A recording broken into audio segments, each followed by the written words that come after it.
ಅಲ್ಲೇ ಹೋಗ್ರಿ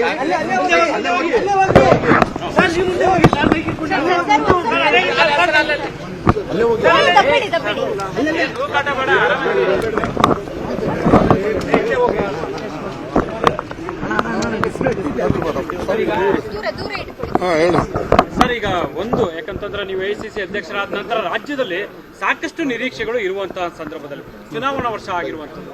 ಸೊ ಹಾಗಾಗಿ ರಾಜ್ಯದ ಕಾಂಗ್ರೆಸ್ ವಿಚಾರ ಬಗ್ಗೆ ಏನನ್ನು ನೀವು ನಿರೀಕ್ಷೆ ಇಟ್ಕೊಂತೀರಾ ಸರ್? ಇಲ್ಲ, ರಾಜ್ಯದ ಕಾಂಗ್ರೆಸ್ ಈಗಾಗಲೇ ಎಲ್ಲರೂ ಒಕ್ಕಟ್ಟಾಗಿ ಕೆಲಸ ಮಾಡ್ತಾ ಇದ್ದಾರೆ.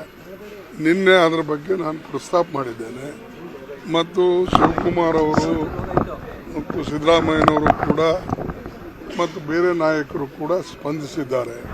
ಎಲ್ಲರೂ ಒಕ್ಕಟ್ಟಾಗಿ ಹೋರಾಟ ಮಾಡಿ ಪಕ್ಷವನ್ನು ಕಟ್ಟಿ ಪಕ್ಷಕ್ಕೆ ಯಶಸ್ಸನ್ನು ತರ್ತಕ್ಕಂಥ ಕೆಲಸ ಮಾಡ್ತೇವೆ ಅಂತ ಹೇಳಿದ್ದಾರೆ.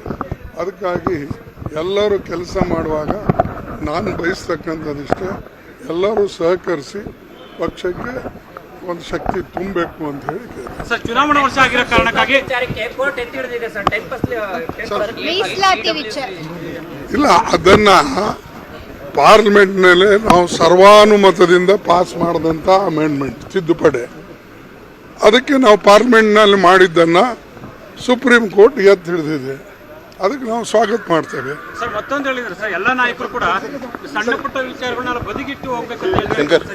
ನಿನ್ನೆ ಹೇಳಿದ್ದು ಶಂಕರ್ ಬರಲ್ಲ